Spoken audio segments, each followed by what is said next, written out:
الله الرحمن الرحيم. الحمد لله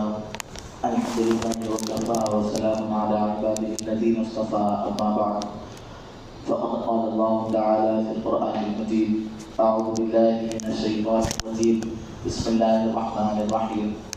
وما جعل عليكم في الدين من حرج. صدق الله العظيم. وقال النبي صلى الله عليه وسلم: إذا انتصف نصف شعبان فلا تصوموا، أو كما قال عليه الصلاة والسلام. اللهم صل على سيدنا محمد وعلى آل سيدنا محمد وبارك وسلم. اللهم صل على سيدنا محمد وعلى آل سيدنا محمد وبارك وسلم. اللهم صل على سيدنا محمد وعلى آل سيدنا محمد وبارك وسلم. محترم معزز بزرگوں، اللہ رب العزت والجلال نے دنیا کے اندر جتنی بھی چیزیں بنائی ہیں، یہ سب اللہ رب العزت والجلال نے کسی نہ کسی حکمت کے تحت بنائی ہیں۔ اللہ رب العزت والجلال کے ناموں میں ہی ایک نام حکیم ہے، یعنی اللہ رب العزت والجلال کا کوئی بھی کام حکمت سے خالی نہیں ہوتا ہے۔ اللہ رب العزت والجلال نے دین اسلام کو اور شریعت محمدی کو ہمیں عطا فرمایا ہے، اور یہ سرابہ حکمت سے بھری ہوئی ہے۔ یہ عین فطرت کے مطابق ہے، یعنی انسان کی جیسی فطرت ہوتی ہے ویسے ہی شریعت محمدی ہے۔ ایسا نہیں کہ انسان کی فطرت سے الگ ہے، انسان کی فطرت اللہ نے الگ بنائی ہے اور شریعت کا نزول اللہ رب العزت والجلال نے الگ طریقے پر فرمایا ہے، ایسا نہیں ہے، بلکہ شریعت وہ انسانی فطرت کے مطابق ہی نازل ہوئی ہے۔ اور اسی لیے 1400 سال 1450 سال کا عرصہ گزر گیا ہے۔ جو انسان 1450 سال پہلے اس زمین کے اوپر تھے وہ بھی اسی شریعت پر عمل کرتے تھے۔ ہر صدی میں 100 سال گزرتے گئے، 1000 سال 1500 سال گزر گئے، لیکن آج بھی انسان فطرت جو شریعت احکام اللہ رب العزت والجلال نے 150 سال پہلے 1500 سال پہلے نازل کیے، آج بھی لوگ اسی پر عمل کر رہے ہیں۔ ایسا نہیں کہ وہ زمانے کے بدلنے سے احکامات بدل گئے ہیں، بلکہ 1450 سال پہلے جو احکامات پر جیسے عمل کیا گیا تھا، آج بھی فطرت، آج بھی طبیعت، آج بھی انسان ان احکامات پر اسی طرح عمل کر رہی ہے۔ اگر شریعت کا نزول انسان کی فطرت کے مطابق نہیں ہوتا تو پھر 100 سال گزرنے کے بعد لوگ کہتے ہیں کہ اب ہماری طاقت نہیں رہی کہ ہم شریعت کے مطابق عمل کر سکیں، اس لیے کہ یہ تو شریعت 100 سال پہلے والوں کے لیے تھی، آج ہمارے لیے شریعت نہیں، تو لوگ اس طریقے سے بہانہ بناتے ہیں۔ لیکن اللہ رب العزت والجلال نے جتنی بھی شریعت نازل کی ہے وہ عین فطرت کے مطابق ہے، اسی لیے 1450 سال کا عرصہ گزر گیا، آج بھی انسان اسی طریقے سے روزہ رکھ رہے ہیں، آج بھی انسان اسی طریقے سے حج ادا کر رہے ہیں، آج بھی انسان زکوٰۃ ادا کر رہے ہیں۔ یہ مطلب یہ ہے کہ شریعت اللہ رب العزت والجلال نے ہمارے لیے آسان بنا کر عطا کی ہے۔ اگر شریعت میں مشکل ہوتی، شریعت کے اندر کوئی بھاری پن ہوتا، یعنی وہ انسان کی فطرت سے الگ کوئی چیز ہوتی، تو یہ ہمارے لیے اس پر عمل کرنا مشکل ہو جاتا تھا، لیکن اللہ رب العزت والجلال نے اسے آسان بنا کر دیا، اسی لیے ہر زمانے کے لوگ اس پر آسانی کے ساتھ عمل کرتے ہیں۔ اللہ رب العزت والجلال کی قدرت دیکھیے، اللہ رب العزت والجلال کی کبریائی کو دیکھیے کہ اللہ رب العزت والجلال نے جو شریعت کا نظام بنایا ہے، جو اسلامی احکامات کا نظام جو بنایا ہے، اللہ رب العزت والجلال نے اس نظام کو چاند کے اوپر موقوف رکھا ہے۔ اللہ نے، آپ دیکھتے ہیں روزے جو شروع ہوتے ہیں وہ چاند دیکھ کر روزے رکھنا شروع کرتے ہیں، اور پھر روزے جو مکمل ہوتے ہیں چاند دیکھ کر ہم روزے رکھنا چھوڑ دیتے ہیں۔ حج ہے، حج کا موقع آتا ہے تو ذی الحجہ کا ہم چاند دیکھتے ہیں کہ وہ حج کا مہینہ ہے۔ تو ایسے ہی زکوٰۃ ادا کرتے ہیں تو چاند کے حساب سے کہ بھائی ایک سال شوال کے اندر مکمل ہو جاتا ہے۔ گزشتہ سال ہم نے رمضان میں زکوٰۃ ادا کی تھی، تو لہٰذا پھر شوال کا چاند دیکھ کر ہم کیا ہے یا رمضان کا چاند دیکھ کر جب ایک سال مکمل ہو جاتا ہے تو زکوٰۃ ادا کرتے ہیں۔ تو ایسے ہی اللہ رب العزت والجلال نے یہ چاند کے اوپر احکامات شرعیہ کا معیار رکھا ہے۔ چاند کو دیکھ کر ہم عبادتیں شروع بھی کرتے ہیں، چاند کو دیکھ کر عبادتیں ختم بھی کرتے ہیں۔ تو یہ اللہ رب العزت والجلال نے ہمارے لیے آسانی اور سہولت بنا دی۔ کیوں؟ اس لیے کہ اگر عبادتوں کا دار و مدار سورج کے اوپر ہوتا، سورج کی تاریخوں پر یا شمسی تاریخوں کے مطابق اگر عبادتوں کا دار و مدار ہوتا تو پھر لوگ بہت زیادہ مشکل میں پڑ جاتے۔ کسی جگہ پر اگر لوگ روزہ رکھ رہے ہیں شمسی مہینوں کے اعتبار سے، یعنی سورج کو دیکھ کر ہر سال مئی میں یا جون میں روزہ رکھتے ہیں، تو ہر سال بندہ ان کے پاس مئی یا جون میں آتا، تو لہٰذا ان کو شدید گرمی میں اور تپتی ہوئی کیا ہے دھوپ کے اندر وہ دھوپ کو برداشت کرتے ہوئے، پیاس کو برداشت کرتے ہوئے تقریباً 14-15 گھنٹے کا روزہ رکھنا پڑتا۔ اگر سورج کے اوپر اسلامی احکامات کا دار و مدار ہوگا تو اور وہ لوگ جب تک زندہ رہیں ان کے پاس بس ایک ہی آپشن تھا کہ وہ صرف سورج کے مہینوں کے اعتبار سے احکامات پر عمل کر رہے ہیں، تو لہٰذا ان کے پاس رمضان جون میں یا اپریل میں یا مئی میں آئے گا، تو انہی مہینوں میں ہمیں روزے رکھنا ہے، مشقت کو برداشت کرتے ہوئے 15 گھنٹے کا روزہ رکھنا۔ تو یہ انسانوں کے لیے بہت بڑی مشقت ہو جاتی ہے، لیکن اللہ رب العزت والجلال نے روزوں کا جو دار و مدار رکھا ہے عبادتوں کا وہ چاند کے اوپر ہے۔ اگر کسی جگہ پر سردیوں کے مہینے میں رمضان آتا تو وہاں پر لوگوں کو کیا ہے روزے رکھنے کے لیے رات میں سردی میں اٹھنا پڑتا، اور پھر ایسی ٹھنڈ میں کیا ہے انہیں سحر کرنے کے لیے بیدار ہونا پڑتا، تو وہ ٹھنڈ کی مشقت کو برداشت کرنا پڑتا۔ تو ہمیشہ زندگی بھر ان کے پاس یہی کیا ہے مشکل رہتی کہ بھائی ٹھنڈ ہے، ٹھنڈ کی وجہ سے روزوں میں اٹھنا کیا ہے سحر میں اٹھنا مشکل ہو رہا، تو یہ ہوتا۔ لیکن اللہ رب العزت والجلال نے جو احکامات شرعیہ ہے ان کا دار و مدار اللہ نے چاند کے اوپر رکھا ہے۔ تو آپ دیکھ لیں کہ روزے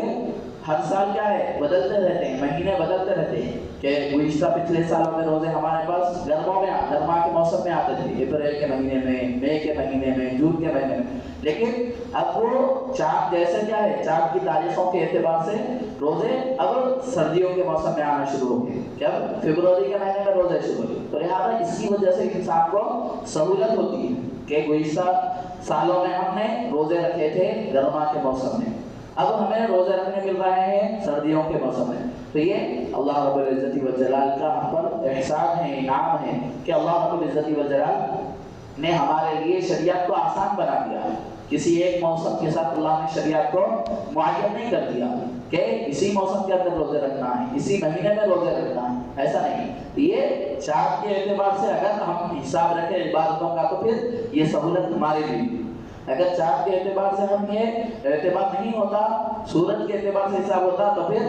ہمیں ایسا کیا ہے یا تو گرما کی شدت کا ہمیں برداشت کرنا پڑتا یا سردیوں کی شدت کو برداشت کرنا پڑتا، اور یہ انسان کی فطرت کے اوپر ایک مشکل ہو جاتی ہے، روزے رکھنا مشکل ہو جاتا ہے۔ لیکن اللہ رب العزت والجلال نے چاند پر عبادتوں کا دار و مدار رکھ کر ہمارے لیے عبادتوں کا کرنا، خاص طور پر روزے رکھنا اللہ نے ہمارے لیے آسان بنا دیا۔ اور پھر دیکھ لیں کہ اللہ رب العزت والجلال نے شریعت کے اندر اتنی سہولت رکھی ہے کہ آپ رمضان کے روزے ہی کو دیکھ لیں کہ اللہ رب العزت والجلال نے سحری کے اندر یہ حکم فرمایا ہے اللہ کے نبی صلی اللہ علیہ وسلم کے ذریعے سے، سحری میں دیر کرو، یعنی دیر کرنے کا مطلب یہ ہے کہ آخر وقت میں سحری کھانے کا حکم ہے۔ مستحب وقت یہ ہے کہ سحر کا وقت جو مستحب وقت ہے وہ دیر سے سحری کرنا ہے، مطلب جو وقت ہے وہ وقت کے ختم ہونے سے پہلے ایسا نہیں رات کے 2 بجے سحر کر کے سو گئے، ایسا نہیں، بلکہ سحری کا جو وقت ختم ہو رہا ہے مثال کے طور پر 5 بجے، تو آدمی کو چاہیے کہ وہ 4:45 یا 4:30 کو سحری کرے، تو سحری کے اندر دیر کرنے کا حکم دیا گیا۔ اور پھر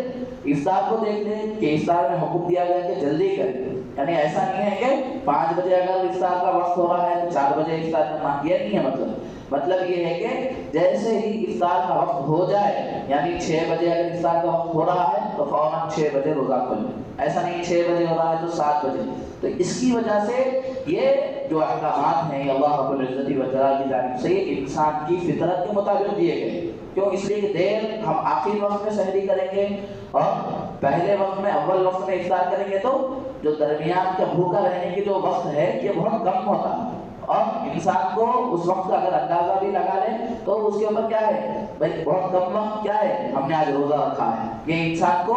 آسان سمجھ میں آتا ہے۔ لیکن اگر اللہ رب العزت کی جلال کی جانب سے یہ حکم ہوتا کہ نہیں سحری 1 بجے کھانا ہے اور افطار شام 8 بجے کرنا ہے، تو یہ جو روزے کا جو وقت تھا درمیان کا یہ بہت زیادہ بڑھ جاتا ہے، اور پھر ہر انسان آسانی کے ساتھ روزہ بھی نہیں رکھ سکتا ہے، تو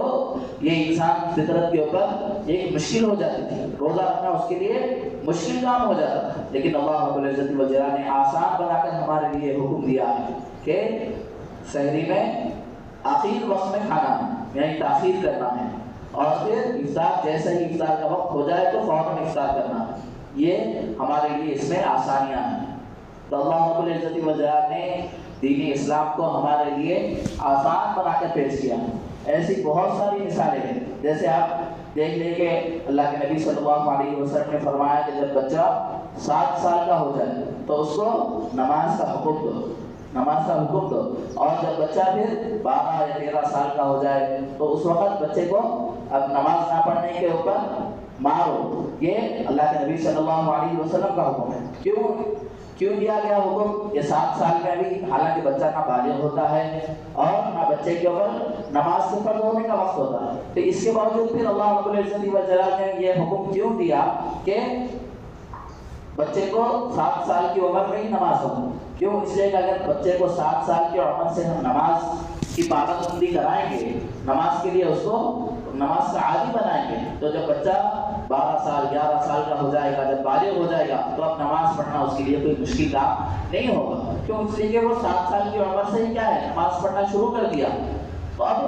11-12 سال کی عمر میں جب نماز اس کے اوپر فرض ہو جاتی ہے تو اب اس کے لیے نماز پڑھنا مشکل نہیں ہوگا۔ تو یہ شریعت اسلامی کی خوبصورتی ہے کہ اللہ رب العزت والجلال نے ہر حکم ہمارے لیے آسان بنا کر دیا ہے۔ تو ایسے ہی جو حدیث میں نے خطبے کے اندر پڑھی ہے کہ وہ حدیث اللہ کے نبی صلی اللہ علیہ وسلم نے فرمایا اذا انتصف نصف شعبان فلا تصوموا، کہ جب شعبان کا مہینہ آدھا ہو جائے، شعبان کا مہینہ آدھا گزر جائے، فلا تصوموا، تو اللہ کے نبی صلی اللہ علیہ وسلم نے فرمایا کہ اب روزے مت رکھو، اب روزے مت رکھو۔ شعبان کے پہلے 15 دن ہم روزے رکھ سکتے تھے، شعبان کی 15 تاریخ کو بھی روزہ رکھنے کا مستحب حکم ہے اللہ کے نبی صلی اللہ علیہ وسلم، لیکن شعبان کے آخر کے 15 دن میں اللہ کے نبی صلی اللہ علیہ وسلم فرما رہے ہیں کہ اب روزے مت رکھو۔ یہ کیوں؟ اس لیے کہ آگے ایسا عظیم الشان مہینہ آنے والا ہے کہ اس عظیم الشان مہینے کی ہمیں تیاری کرنا ہے، اس کے لیے ہمارے جسم کے اندر طاقت باقی رکھنا ہے۔ ایسا نہیں ہم جذبے میں آ کر شوق میں آ کر شعبان کے مہینے پہ روزے رکھتے جا رہے ہیں، لیکن جیسے کہ رمضان شروع ہو گیا ہماری طبیعت بگڑ گئی، ہمارا مزاج خراب ہو گیا، تو اب ہم روزے رکھنے کے قابل نہیں رہے، تو وہ جو روزوں کا جو بہت بڑا ثواب تھا اس ثواب سے ہم محروم ہو جائیں گے۔ تو اس لیے شریعت نے انسان کی فطرت کا خیال رکھتے ہوئے یہ حکم دیا ہے کہ صرف آدھے شعبان میں روزے رکھنا ہے، آخر کے آدھے شعبان میں روزے نہیں رکھنا ہے۔ کیوں؟ اس لیے کہ رمضان کے لیے ہمارا جسم پھر سے تیار ہو جائے کہ پھر رمضان کے اندر ہمیں جذبے کے ساتھ شوق کے ساتھ پھر روزے رکھنا شروع کرنا ہے۔ تو اس کے لیے یہ حکم دیا گیا ہے کہ آخر کے آدھے مہینے میں ہمیں روزے نہیں رکھنا ہے۔ تو یہ اللہ رب العزت والجلال کی جانب سے ہمارے لیے سہولت، یہ ہمارے لیے آسانی کا حکم ہے۔ تو اس لیے ہمیں چاہیے کہ ہم رمضان کی تیاری ابھی سے شروع کر دیں، اور رمضان کے روزے کا بہت بڑا ثواب ہے کہ ہم بارہا رمضان کے روزے کا ثواب سنتے آتے ہیں، سن رہے ہیں، لیکن اس لیے سننا ہے کہ کہیں ہم سے یہ اتنی عظیم دولت، اتنی بڑی دولت سے ہم محروم نہ ہو جائیں۔ اس لیے کیا ہے رمضان کے روزوں کے ثواب کو، اس کے اوپر ملنے والے اجر کو سنتے رہنا۔ تو اللہ رب العزت والجلال نے یہ بہت بڑا اجر رکھا ہے رمضان کے روزوں کا، کہ حدیث میں آتا ہے کہ دو صحابی تھے اور ان میں سے ایک رمضان سے پہلے شہید ہو گئے، ایک ان میں سے رمضان سے پہلے شہید ہو گئے، اور ایک جو ہے رمضان کے روزے رکھنے کے بعد پھر ان کا انتقال ہوا۔ تو لیکن بعد میں اللہ کے رسول نے فرمایا کہ ان میں سے جو رمضان جن کو ملا اس کے بعد ان کا انتقال ہوا، وہ شہید سے پہلے جنت میں چلے گئے، وہ شہید سے پہلے جنت میں چلے گئے۔ حالانکہ شہادت کا مقام و مرتبہ بہت زیادہ بلند ہے کہ اللہ کے نبی صلی اللہ علیہ وسلم نے فرمایا کہ میری خواہش ہے کہ میں بار بار مارا جاؤں اللہ کے راستے میں، مجھے شہید کر دیا جائے، پھر زندہ کیا جائے، پھر شہید کر دیا جائے۔ تو اللہ کے نبی صلی اللہ علیہ وسلم نے فرمایا کہ مجھے یہ بہت زیادہ پسند ہے،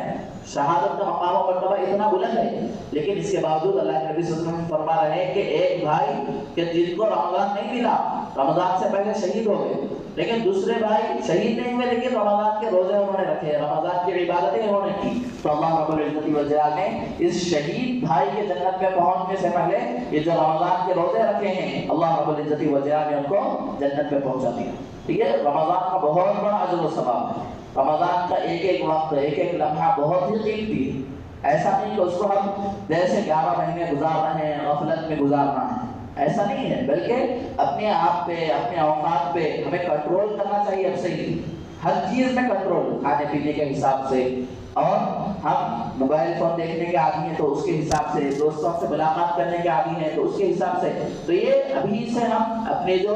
ایسی عادتیں ہیں کہ جس کی وجہ سے ہم گناہوں میں ملوث ہو سکتے ہیں، ہم سے گناہ ہو سکتے ہیں، گناہ ہونے کا اندیشہ ہے، تو اب سے ہی ان تمام باتوں پر ہمیں کنٹرول کرنا چاہیے تاکہ رمضان المبارک جب آ جائے تو پورے اہتمام کے ساتھ ہمارا رمضان گزرے، پوری عبادتوں کے اندر ہمارا رمضان گزرے۔ ایسا بھی نہ ہو کہ رمضان آ جائے اور ہم عبادتیں کرنے کے بجائے اگر اس میں کوئی گناہ ہم سے ہو گیا تو پھر الٹا وبال ہمارے اوپر پڑ جائے گا۔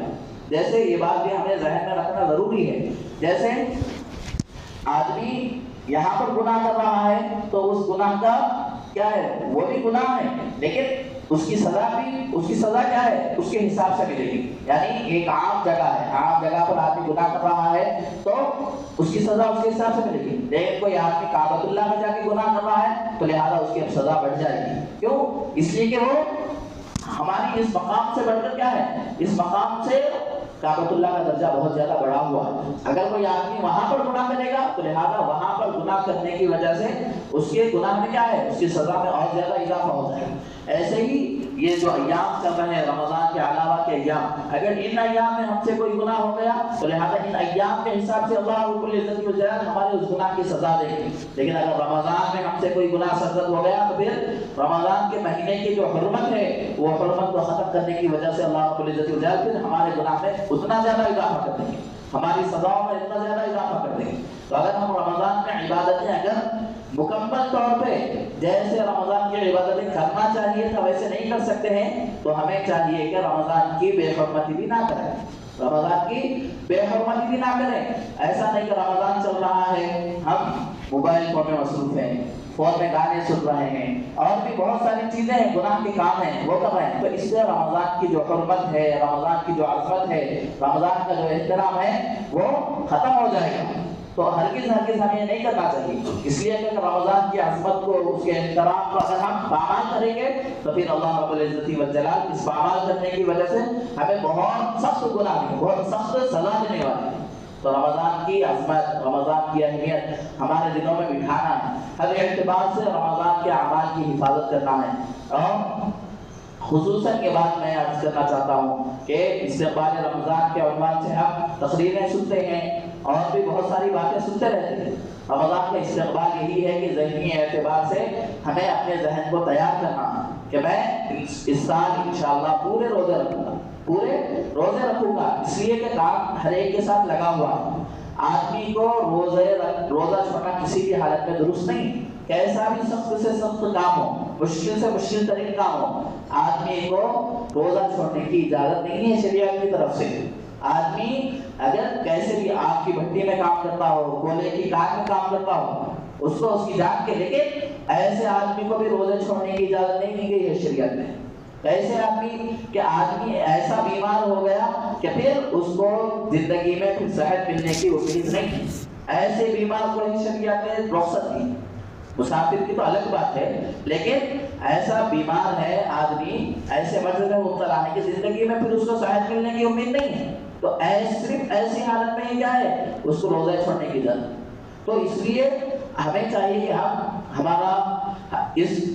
ہمارے ذہن میں یہ بات بٹھا لینی چاہیے کہ ہم کیسا بھی مشکل کام کرتے ہوں، کیسا بھی ہارڈ سے ہارڈ ورک کرتے ہوں، لیکن رمضان کے اندر ہم کام کو تھوڑا مختصر کر لیں، کام کے اوقات کو کم کر لیں. ایسا نہیں کہ عام دنوں میں ہم 8 گھنٹے ڈیوٹی کرتے تھے، نوکری کرتے تھے، تو رمضان کے اندر اس ڈیوٹی کو مختصر کر کے 6 گھنٹے کر لیں، 5 گھنٹے کر لیں، تاکہ نمازیں بھی ادا ہو سکے اور روزے بھی ادا ہو سکے. اس لیے کہ رمضان کا ثواب اگر ہم سے چھوٹ گیا تو پھر ہماری کیا ہے، یہ ہمارے لیے نقصان کی بات ہے کہ اللہ رب العزت والجلال نے اتنا ہمیں بڑا آفر دیا،